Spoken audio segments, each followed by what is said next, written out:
오늘 저는 여러분들과 함께 고린도서에 대한 얘기를 해볼까 합니다. 모두들 다 아시겠지만 고린도서에는 많은 교회 문제가 나타나 있어요. 저는 이 책을 묵상하다가 여러분 생각이 많이 났어요. 너무 그리고 마음이 너무 아팠어요. 특히나 하나님의 교회에서 겪지 않아도 될 그런 고통을 겪었기 때문에 정말 마음이 많이 아팠습니다. 근데 이제는 여러분들이 여기 PSW 잠실 PSW도 그렇고 일산도 그렇고 다른 건강한 교회를 세우기 위해서 지혜를 모으고 더 많이 검토하고 더 많이 찾아보고 조언을 구하는 여러분의 노력에 하나님의 인도하심이 있을 거라고 믿습니다. 그러면서 전혀 완벽하지 않은 우리 교회에 대해서 저와 제 아내가 한번 생각을 해봤어요. 이렇게 생각을 해보고 저렇게 생각을 해봤는데 아무리 생각을 해봐도 결론은 이것이었습니다. 우리가 요한복음 6장 68절에 보면 제가 읽겠습니다. 거기 베드로의 고백이 나와요. 주님, 우리가 누구에게로 가겠습니까? 주님에게는 영원한 생명의 말씀이 있습니다.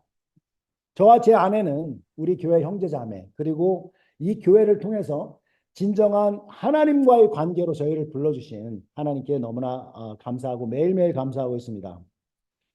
제가 고린도 전서를 읽으면서 바울이 엄청나게 많은 그 서신을 썼잖아요. 한 13권 정도 쓴 것 같은데 그 바울 서신 가운데 어느 책에서 그 이스라엘 백성들의 출애굽 다음에 그 광야 생활을 이렇게 정확하게 또 많이 얘기한 책이 있을까라는 생각이 들 정도로 여기 그 고린도전서 10장 여러분 나중에 읽어보시면 알겠지만 광야에서 있었던 일을 여기다 정확하게 적어놨어요.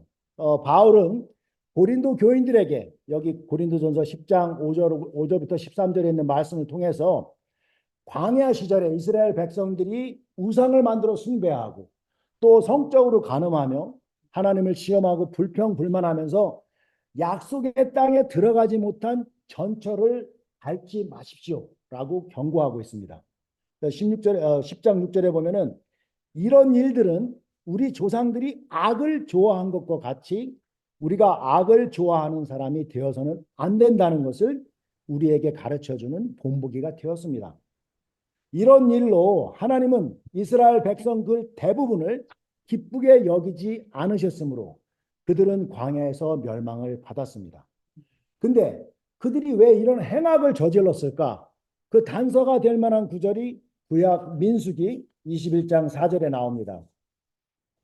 민수기 21장 4절을 보면 그들은 에돔 땅을 돌아서 가려고 호르산에서부터 홍해길을 따라 나아갔다. 길을 걷는 동안에 이거 아주 너무 중요합니다. 길을 걷는 동안에 백성들은 마음이 몹시 조급하였다. 그래서 백성들은 하나님과 모세를 원망하였다. 이 구절을 몇 가지 영어 번역본으로 또 찾아봤는데 공통적으로 두 단어가 눈에 들어옵니다. 여기 이제 여기는 쓰지 않았지만 영어로는 discouraged 낙담했고 그리고 impatient 참지를 못했다. 그들은 낙담하고 마음이 조급해지면서 인내심을 잃어버리는 바람에 약속의 땅에 들어가지도 못하고 멸망당한 것입니다. 또 이번에 우리 그 라파엘 의장도 그 와서 설교를 했을 때 성령의 능력이라는 그런 제목으로 설교를 했는데 몇 가지 얘기했지만 성령이 우리와 함께 할 때 우리가 가질 수 있는 자세에 대해서 얘기했는데 첫 번째가 인내의 자세, 그 posture of patience 거기에 대해서 얘기했던 것 같아요. 제가 금방 읽었던 민수기 21장 4절의 말씀이 저는 지금 우리와도 연관이 있다고 생각합니다. 이스라엘 민족이 종살이하던 애굽을 떠나 약속의 땅으로 가는 길에 있었던 것처럼 우리도 지금 우리를 억압하고 조종하던 그런 악습에서 벗어나 진리와 성령, 자유함과 약속의 길로 가고 있다고 믿습니다. 그런데 그런데 말입니다. 네.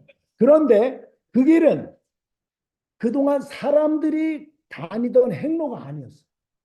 제가 이제 한국에 와 보니까 뭐 네이버 맵도 있고 티맵도 있고 그런데 거기서 추천하는 그런 많은 사람들이 가봤던 그런 경로가 전혀 아니에요. 전혀 처음 가는 길입니다. 물론 그때도 이 이집트 땅에서 이 건너가서 가나안 땅으로 가는 길이 그 행로가 있었어요. 근데 하나님이 가라고 한 행로는 그것과 전혀 다른 것이었어요. 그러기에 낯설고 두렵고 의심이 들어왔던 것 같아요. 과연 이 길이 맞을까? 근데 이 길로 조금만 가면 우리가 기대하던 것을 얻을 수 있을까? 계속 물어보며 걸었던 것 같아요. 우리도 가끔씩 지금 이 지지부진해 보이는 이 일들을 보면서 그런 의구심이 들지는 않았었습니까? 자, 이스라엘 백성들이 그들을 종된 이집트에서 해방시키신 하나님을 절대적으로 신뢰했다면 어떤 길로 가든 언제 떠나고 언제 머무르든 마지막 목적지 그 약속의 땅 적과 꿀이 흐르는 약속의 땅에 도착할 때까지 제가 볼 때는 어떻게든지 버티고 견디고 인내했을 것 같아요. 약속의 땅으로 가는 이 길, 그게 꼭 뭐 가나안 땅이다. 우리는 가나안인 걸 알고 있지만 우리 개인적으로 보면은 우리가 가지고 있는 약속의 땅이 있을 거 아닙니까? 내가 가고 싶은 곳, 내가 살고 싶은 그 인생, 그 믿음, 그 영적인 마음들, 관계들, 사랑, 그런 거 다 우리에게 프로미스 랜드예요. 약속의 땅이에요. 근데 그 약속의 땅은 내 일정에 맞춰지는 게 아니에요. 그리고 내가 그리는 모습대로 전개되는 길도 아닙니다. 온전히 하나님이 정하시고 우리들은 그 시기와 방법을 따라가면 되는 길이더라고요. 이럴 때 우리에게 많이 요구되는 게 인내와 신뢰입니다. 그럼 언제까지 참고 기다려야 하나요? 또 이따가도 나오지만 사랑은 오래 참습니다. 라는 게 있어요. 그 고린도전서에 나오죠. 영어로는 이제 love is patient 이렇게 나오는데 또 영어 번역본 다른 책들에 보면은 love suffers long 이렇게 나와요. 그럼 우리말로 하면은 사랑은 오랫동안 고통을 겪습니다. 라는 그런 뜻이겠죠. 이걸 통해서 보면은 인내란 오랫동안 고통을 받으면서도 참는다라는 그런 뜻을 얘기하고 있는 것 같아요. 자, 내가 기다리고 견디는 가운데 고통을 느낄 정도로 참는 것.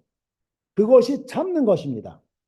고통이 없다거나 고통이 잠시 잠깐 있다가 가는 거 그런 거는 참는 게 아니라고 볼 수 있겠죠. 그리고 많은 사람들이 그래요. 가만히 있으면 뭐가 돼요? 가만히가 돼요. 그런데 이거 예, 그렇죠. 제가 스크립트에 없는 걸 넣었는데 죄송합니다. 예. 참는 가운데 아무런 일도 일어나지 않는 것처럼 보이지만 그때 그분을 잠잠히 기다리면서 하나님은 우리를 위해서 그때 일을 하십니다. 여기 아브라함을 보세요. 아브라함이 여기 히브리서 6장 14절부터 15절에 있는 말씀인데요.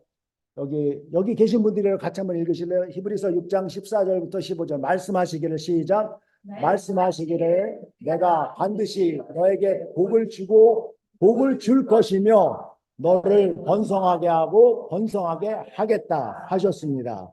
그리하여 아브라함은 오래 참은 끝에 그 약속을 받은 것입니다. 여러분, 우리 모두 조금만 더 참읍시다. 조금만 더 가면 됩니다. 낙담하고 조급해지며 인내심을 잃어버리는 대신에 이 길을 인도하시는 하나님 앞에서 조금 더 참고 기다리고 끝까지 믿음을 간직하는 우리들 모두가 되기를 바랍니다. 아멘. 자, 이제 두 번째로는 고린도서는 바울과 그 일행이 개척한 고린도 교회에 보낸 편지들이에요. 사실은 4번의 편지가 갔어요, 글로. 근데 성경에는 2개의 편지만이 고린도 전서와 후서로 그렇게 기록이 되어 있습니다. 바울이 고린도 지방에 오기 전에 아테네에서 복음을 전했었어요. 정말 엄청난 의욕을 가지고 복음을 전했는데 사실 바울의 우리가 알고 있는 그 명성이 뭐 가는 곳마다 교회를 세우는 그런 이 하나님의 전도자 아닙니까? 그런데 그런 그의 이력에 무색하게도 아테네에서는 교회를 세우지도 못하고 그곳을 떠나야만 했어요. 근데 그래서 간 곳이 고린도 지방인데 고린도 지방, 고린도가 어떤 곳입니까?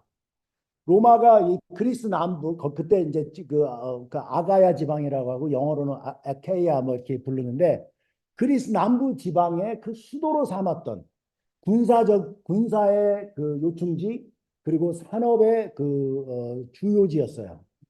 굉장히 번영한 산업 중심지였지만 성적으로 도덕적으로 굉장히 문란했어요. 그래서 그때 당시 당신 사는 생활 방식이 고린도스럽습니다. 코린틱 뭐 이렇게 하면은 그 사람은 삶이 되게 문란하다는 그런 얘기로 들려지는 거예요. 한마디로 굉장히 세상적인 도시였습니다. 교회를 개척하기에는 아, 너무 그렇게 뭐 아주 최적의 조건이다라고 얘기할 수 없는 그런 곳이었어요. 그리고 또 우리가 고린도전서 읽어보면 막 엄청나게 많은 문제들이 나오잖아요. 1장부터 뭐 인도자들 때문에 갈라지는 그 교회 분열상도 나오고 또 누구와 이게 가족 안에 누구와 어떤 그 부도덕한 성적 관계가 그냥 용인되는 그런 교회 상황, 또 믿는 자들 간의 소송, 결혼, 비결혼, 이혼 뭐 여러 문제 나오죠. 이방신에게 제물로 바쳐졌던 음식 문제도 나오고 나하고 다른 의견을 가진 사람들과 어떻게 지낼 것이냐 그 문제 또 여성들의 예배 참여 정도를 어디까지 허용하느냐로 촉발된 예배 질서 문제 또 고린도 교인들의 그 중구난방 그 성만찬 그 현황 영적 은사의 오남용 뭐 부활도 잘 이해도 못하고 부활도 오해하고 헌금 문제까지 정말 그 현재 우리 교회의 문제, 우리 현대의 교회의 문제까지도 다 총망라할 수 있는 그런 문제 은행이었습니다. 그런데 이 혼란과 비질서 가운데서, 무질서 가운데서, 그리고 그 지정학적인 그 여건 가운데서도 아테네와는 다르게 고린도에서는 교회를 세울 수가 있었어요. 그 비결이 무엇이었을까요? 아테네에서의 선교가 실패했다고 한다면 고린도에서의 선교는 성공적이었습니다. 여러분들과 함께 나누고 싶은 그 원인 중 하나가 지금 이제 보여지는 고린도전서 13장에 나오는데요. 1절부터 3절을 같이 한번 읽어보겠습니다. 우리 같이 한번 읽을까요? 고린도전서 13장 1절부터 3절 시작. 내가 사람의 모든 말과 천사의 말을 할 수 있을지라도 내게 사람이 없으면 울리는 징이나 요란한 꽹과리가 될 뿐입니다. 내가 예언하는 능력을 가지고 있을지라도 또 모든 비밀과 지식을 가지고 있을지라도 또 산을 옮길 만한 모든 믿음을 가지고 있을지라도 사랑이 없으면 아무것도 아닙니다. 내가 내 소유를 나누어 줄지라도 내가 자랑 삼아 내 몸을 넘겨줄지라도 사랑이 없으면 내게는 아무런 이로움이 없습니다. 이 구절들에서 볼 때 바울이 주장하는 주요 단어가 사랑이겠죠. 그죠? 근데 이 말은 그냥 우리가 여러분 서로 사랑하세요. 이런 게 아니에요. 바울이 고린도 교회를 너무 잘 알죠. 왜냐하면 바울이 세웠던 교회였기 때문에 고린도 교회 사람들도 잘 압니다. 아마 고린도 교회 사람들은 바울이 이런 걸 얘기하고 그냥 여러분 서로 사랑하세요. 그럼 사랑의 정의가 뭡니까? 그럼 이런 사람까지도 사랑해야 되는 겁니까? 또 여러 가지로 그럼 우리가 사랑할 게 제일 좋은 그런 최적의 시기가 언제인가요? 이런 것까지 등등 예외 조항이나 그 구체적인 어떤 조건까지 붙여가지고 첨부하려고 했을 거예요. 근데 바울은 정말 바로 그 다음에 이어지는 4절부터 정확하게 다시 한번 또 보여줍니다. 4절 한번 보여주세요. 우리가 같이 읽겠습니다. 고린도전서 13장 4절부터 8절 앞부분까지인데요. 시작. 사랑은 오래 참고 친절합니다. 사랑은 시기하지 않으며 뽐내지 않으며 사랑은 무례하지 않으며 자기의 이익을 구하지 않으며 성을 내지 않으며 품지 않습니다. 사랑은 우리를 기뻐하지 않으며 진리와 함께 기뻐합니다. 사랑은 언제나 지켜주며 언제나 신뢰하며 언제나 소망하며 언제나 참고 견딥니다. 사랑은 결코 실패하지 않습니다. 자, 우리 잠실 PSW 그리고 일산이 새로운 교회를 세울 때 특히나 하나님이 기뻐하시고 모든 제자들이 꿈꾸는 건강하고 영적인 교회를 세우려고 할 때 뭐 많은 게 필요하겠죠. 근데 앞부분에서 1절에서 3절에 나와 있는 것들이 많이 있는데 거기 보면 뭐 놀라운 말씀 설교자, 여러 가지 재능을 가지고 있는 인도자, 온갖 영적 은사로 온갖 영적 은사를 다 겸비한 그런 엘리트 교인들, 믿음이 어마어마한 영적 거인들, 모든 것을 다 줄 수 있는 바나바 버금가는 그런 기부자들 등이 있어야지만 되는 것은 아니라는 얘기를 하고 있는 거예요. 만약 그런 것이 제대로 먹힌다면 정말 바울이 얼마나 현명하신 분입니까? 그분이 분명히 언급을 했겠죠. 그런데 앞부분에 1절, 3절에서 보듯이 그런 것이 다 있다 하더라도 뭐 하나가 없으면 아무것도 아닌 게 되는 거예요. 사랑이 없으면 시끄러운 소음에 불과한 거고 아무것도 아닌 거고 아무 유익도 없는 것에 불과해버리는 것이 되는 겁니다. 바울이 8장 끝부분에 앞부분에 얘기합니다. 사랑은 결코 실패하지 않습니다. 우리의 삶에서 우리가 교회를 세우든 우리가 어떤 일을 하든 실패하지 않는 가이드라인은 사랑이라는 거 얘기하고 있어요. 제가 요즘 읽고 있는 책이 있는데 뭐 여기 잘 보일지 모르겠지만 요거는 두 번째 권이고 하나는 읽었기 때문에 갖고진 않았는데 터브라고 불리는 교회. 그 터브라는 말은 이제 히브리어예요. 그리고 저 책 두 번째 피벗 이게 뭐 이렇게 전환한다는 뜻인데 그 두 권이 있는데요. 이제 두 책을 똑같은 저자가 썼어요. 그래서 마치 이제 상권 하권 뭐 이렇게 같은 느낌인데 터브라는 말은 창세기에 나오는 하나님이 천지를 창조하시고 나서 좋았다 뭐 아주 좋았다 그럴 때 썼던 그 좋았다라는 말입니다. 뜻으로는 이제 선함, 좋은 것, goodness 뭐 이런 것들이 있는데 사실 그 책을 읽어보면 그런 것들이 자리를 잡고 있어야 되는 이 오늘날의 교회에 독성이 판치는 그런 교회들로 변해 있다라는 것들을 고발한 그리고 실제 미국에서 있었던 일들을 그 책에서 소개하면서 무엇이 문제고 우리가 그러면 어떻게 하면 그런 교회에서 벗어날 수 있을까? 그런 교회 안에 더 좋은 교회로 바꿀 수 있을까? 이런 것들을 하는 건데 거기 보면은 이제 뭐 독성 리더십, 독성 교회에 대한 특징이 몇 가지냐? 뭐 6가지로 본 분도 있고 10가지로 본 분도 있고 막 그래요.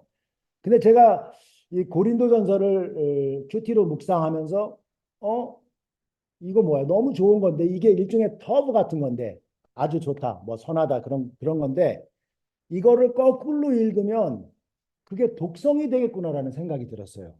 그래서 제가 이제 이건 뭐 어떤 신학자가 한 게 아니라 제가 그냥 제가 만드는 거예요. 이거 카피해서 그 다음 저기 페이지를 한번 보여주시면 독성은 이렇게 나와요. 독성은 조급하고 정반대라고 보시면 될 것 같아요. 불친절합니다. 독성은 시기하며 뽐내며 교만합니다. 독성은 무례하며 자기의 이익을 구하며 성을 내며 원한을 품습니다. 원한을 품는다는 게 무슨 뜻인 것 같아요? 누군가가 내게 잘못한 것이 있다고 했을 때 그 기억을 계속해서 가져가는 거잖아요. 독성은 불의를 기뻐하며 진리와 함께 기뻐하지 않습니다. 독성은 지켜주지 않으며 신뢰하지 않으며 소망하지 않으며 참지도 견디지도 않습니다. 독성은 반드시 실패합니다. 모르겠어요. 여러분들에게 이게 얼마만큼 와닿는지 모르겠지만 저한테는 독성과 뭐 이런 선한 것들을 읽는 가운데 고린도서 13장 그 4절부터 8절에 있는 말씀이 반대로 하면 이게 독성이구나라는 생각이 들어왔어요. 그러면서 제가 거기다가 제 이름을 넣어봤어요.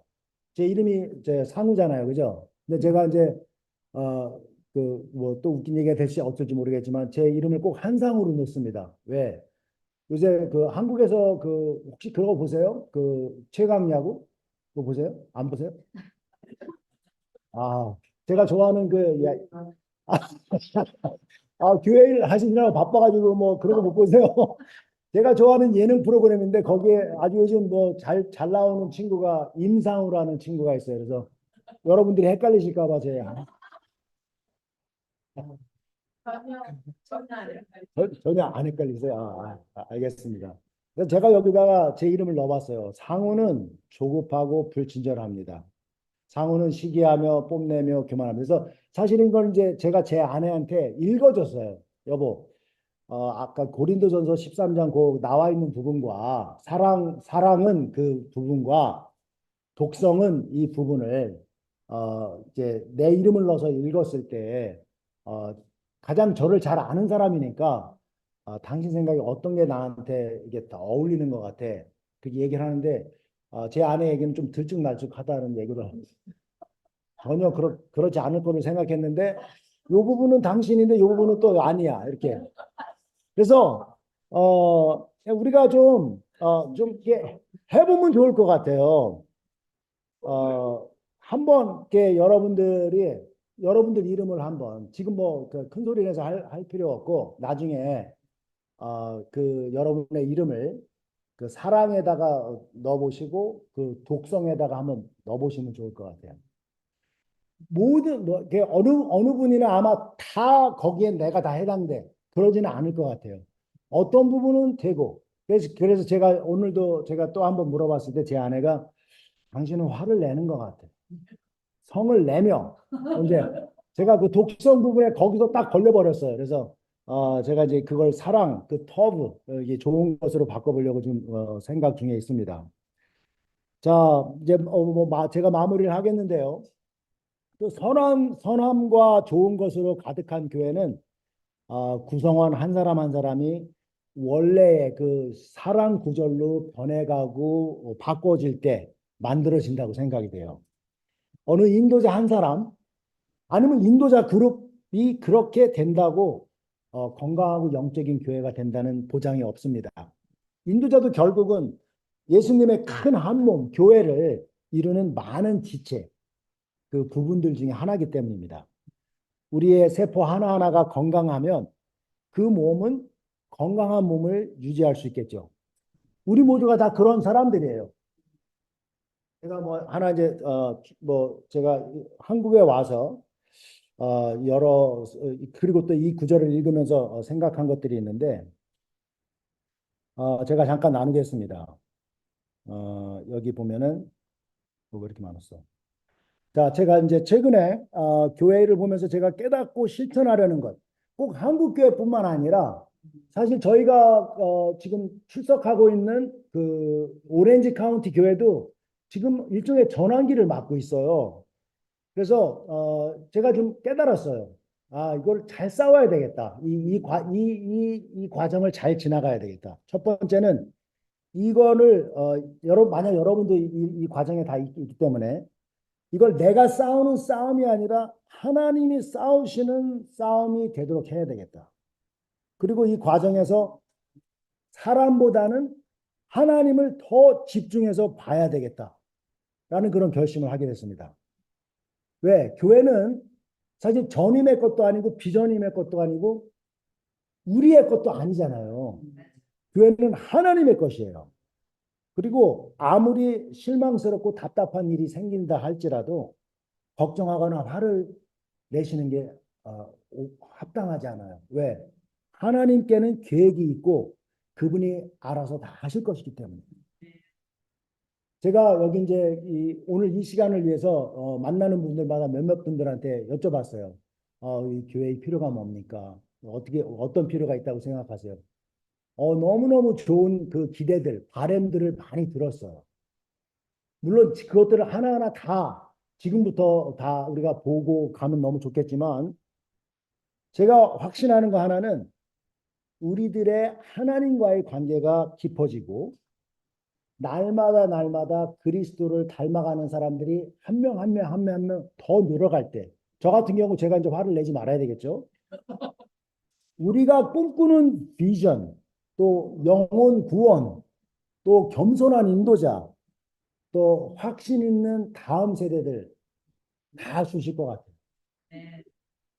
정말 우리 지금 여기 잠실에서 또 일산에서 하나님의 정말 그 좋은 교회, 터브 교회를 만들기 위해서 애쓰시는 우리 형제 자매들, 오늘 말씀 마치면서 우리가 조금 더 인내하고 또 분명히 우리 안에 모든 것을 사랑으로 하려고 하는 마음이 있다고 한다면 하나님이 이 교회들을 통해서 정말 꿈꾸시는 그런 기뻐하시는 그런 모습으로 바꿔 주실 거라고 믿습니다. 여기까지고요. 여러분 모두 사랑합니다. 감사합니다.